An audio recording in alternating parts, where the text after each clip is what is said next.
Another trade deal signed, dotted I's, crossed T's, this one with the European Union. So what does it actually mean?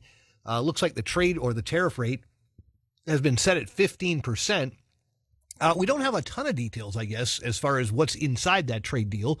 But we do have a little bit of knowledge, and the markets were reacting correctly, it looks like.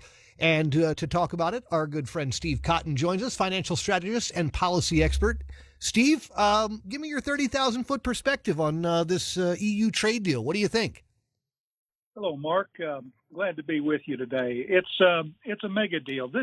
These deals that the president is announcing are not your grandfather's normal tariff negotiations.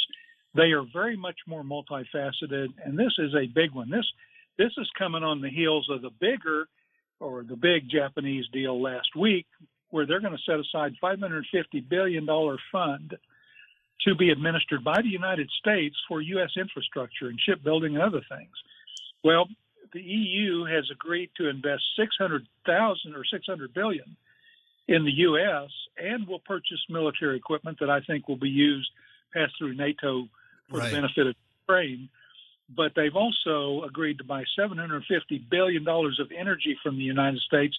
And this fits into Trump's foreign policy objective to wean Europe off of Russian oil and gas. So this deal, along with the deal with Japan, we know we've got Treasury Secretary Scott Bessent, who is apparently, like today as we speak, negotiating with China. And there's said to be a possible deal that's going to be in place with them, which that kind of will minimalize this EU deal. Like, people will forget about this EU deal almost altogether if somehow they come to an agreement with China. This doesn't bode well politically for Democrats as we move into the midterms, I think it's fair to say. As Trump hammers out these deals, their timeline to use these tariffs against him it's really running short. Well, the tariffs have not had any kind of inflationary impact yet. The only tariff that he's announced that concerns me is the 50% tariff on copper. And we import about 50% of what we need, and we cannot surge our domestic supplies fast enough to make up that deficit. So I think a tariff on copper that we have to import, it's going to impact housing, it's going to import defense products, it's going to impact anybody who uses copper wiring, air conditioner condensers outside, etc. But that's the only tariff that I see that's really unavoidably inflationary. And I think that, I have the benefit of history. I worked in Washington in the Congress as a senior staffer during President Reagan's first and second terms. And I remember very keenly him cutting the tax rate with the Hance-Conable tax bill, him rebuilding the defense budget after multiple years of Carter cutting it, and Carter cut the budget until the Russians invaded Afghanistan, and then he got religion. And what Reagan did in 1981 through 84, 88, is he set up the longest economic expansion in U.S. history that went all the way into the Clinton years. Mark, this is 100 times bigger. So, when you look at the deals that Reagan made, and you look at the deals that Trump is making now, do you see parallels? No. This is a zebra. These are unicorns. In the past, these administrations would tend to focus just on two things: tariffs on our products and non-tariff barriers to our products going into these trading partner countries. Mm. What Trump is doing, he's adding a third or fourth element. He is getting some of these large blocs to commit to creating investment funds for the benefit of the United States. Right. He wants to attack our infrastructure needs, our energy needs. He wants to address pharmaceuticals. He wants to address all kinds of things. And that's not something that has really been attached to previous trade agreements. It used to be sort of a gentleman's parlor game. to negotiate these deals, and it was done behind closed doors and, among tea and crumpets. And Trump has brought a whole new game to this regime, and he is doing mega deals one after the other that I think is going to have profound economic consequences to the positive for businesses and taxpayers alike. With the energy commitments from these other countries, to buy American energy, I guess what concerns me about that is, do we have the excess energy to supply them, considering how big and how much of a consumer the artificial intelligence game has become with these massive data centers? So I'm kind of wondering, are we putting ourselves in a situation with that? Well, I think it's a very good, sophisticated question, and you're right to ask it. I think Trump's energy strategy is all of the above. Now, lately he's been trashing windmills, and solar. The windmill is very heavily dependent on the wind blowing, but I think President Trump's energy approach is to use small nuclear reactors to provide a lot of the electric grid needs that we're going to have, especially with AI centers, and that's going to take a lot of electricity and a lot of water too. Well, the interesting part about that, Steve, is he basically went to the heads of those like 6 or 7 tech companies and said, "Look, why don't you guys build your own power plant?"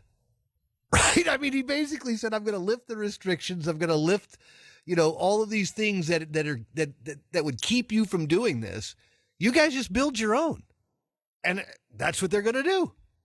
Well, we have come a long way with nuclear technology, and there are smaller reactors now. We've got reactors on nuclear submarines, right? But we have really fine-tuned the safety aspects of nuclear, and so everybody's taken a second look at that. We still have the issue of where do we store nuclear waste from the large legacy reactors, but these smaller, more nimble, safer reactors are quite unique, and I think that's what he wants to do while we sell our oil and gas that we have that's extra. Liquefied natural gas. Biden canceled the pipeline from Canada. Major strategic error from an energy standpoint. Right. And I'm hoping that Trump will reinstate that if the Canadians aren't too alienated from us at this point. But yes, we can export a lot.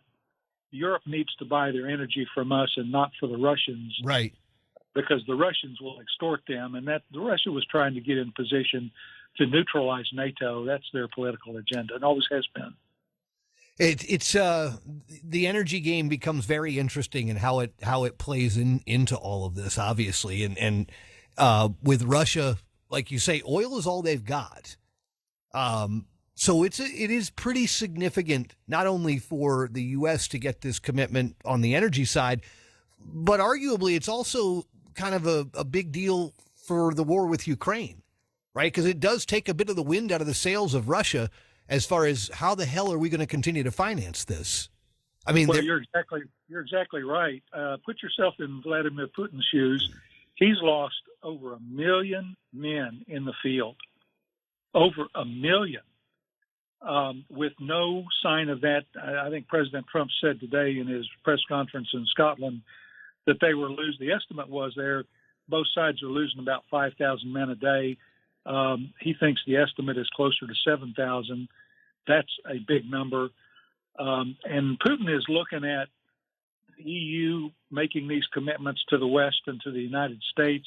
China's been buying oil and gas from Russia, but at a discount. So the Chinese are sort of extorting the Russians, right, who definitely need to sell their oil and gas. Trump's talking about secondary tariffs on Russia, in other words, on countries that buy Russian oil and gas, like China, like India, etc. Putin's he's already in a tight corner that's going to get a lot tighter. And yet the other reality is he can't afford to stop the war and have 100,000 soldiers coming home aggravated at him because of their poor support in the field. Right. It is interesting that, here we are so many years after the Reagan administration, right? And the Reagan administration was, in a sense, marred by Russia as well, right? Russia was a pain in the rear end up until it wasn't. When Reagan and Gorbachev got together, and now here we are all these years later, and Trump and Putin, right, they're trying. It seems like Trump really wants to make this happen, and Putin is just a pain in the ass. I don't know any other way to say it, right? Well, you've got to understand the Russian objective here. The Russians, it was always a red line for them, right, that Ukraine might be considered for NATO membership. They were aggravated. At the end of the Cold War, George Herbert Walker Bush promised Gorbachev that the NATO would not move 1 inch to the east. Mm-hmm. And then it was in a matter of years with subsequent presidents that Poland became a member, the Baltic countries became members, and that the Russians really were aggravated by that. They thought that we had gone back on our word. Mm-hmm. And when we tried to pressure the Ukrainians to give up their Russian nuclear weapons after the Soviet Union fell, they agreed to give them up with the proviso that we would defend the Ukraine against Russian aggression. Right. Well, when there started being discussions about Ukraine joining NATO, that was a serious red line for the Russians, on top of all the other things that we did to move NATO to the east.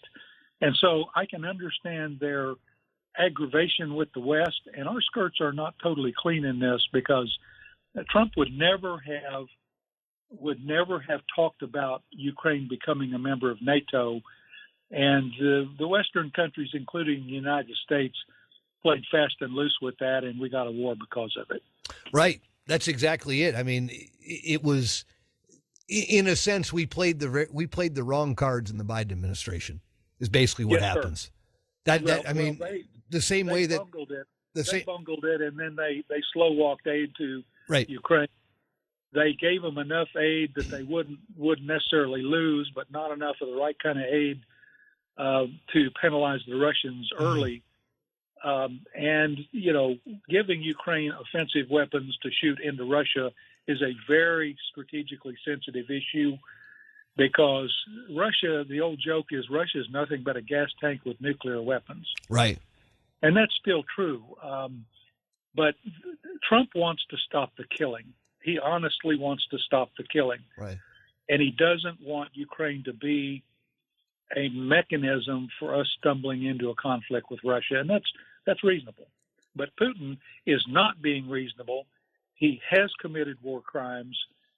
Trump has downplayed that so that he might be able to negotiate a deal. But what the Russians have done in the Ukraine is horrific. It is genocide. It is slaughter. And Putin's going to have to account for it, either at home or abroad. Yeah, one way or another. It's either going to be his own people or it's going to be somebody else. But there will absolutely be a price to pay for it. It looks like we're seeing today that Trump has taken the 50-day deadline and moved it to 2 weeks, and basically said, "Look, you don't get your act together in 2 weeks, you're done." I'm not sure what that means, but it's always dicey to give the Russians an ultimatum, and Trump wants to ratchet up the pressure without being in Putin's face necessarily. Mm-hmm. Putin has a lot at stake here, and in the diplomatic world, there's always talk about we got to give the other guy an off ramp. Right. Well, Putin has talked to Trump about economic development deals for Russia and the United States, and Trump says I'm open to that, but he's got to end this war. Mm-hmm. And but I think what the Israeli-Hamas conflict shows and what the Russian-Ukrainian conflict shows is that these are complex conflicts. They are long in coming. They have multifaceted angles and features to them. And until you find a win-win that satisfies all parties, it's going to be hard to end it. Right now, The Russians think they can outlast Ukraine, but Russia's suffering mightily on this, and I think the true story of the real cost to Russia has not come out, and he does not want it to come out at home, right? Because the Russian losses in Afghanistan were huge and growing, and Gorbachev finally concluded this is a loser. We've got to withdraw, and they withdrew, and that's when the Taliban took over in Afghanistan. Right. But he really was facing major heartache at home from all these Russian mothers that suddenly lost their sons. And and Putin is very much in that is going to be in that situation if word gets out. Yes, he is. Right. Yes, he is. Right. So, but I give the president credit for working these problems, and he knows they're naughty. He knows they're Gordian knots, but he's patient.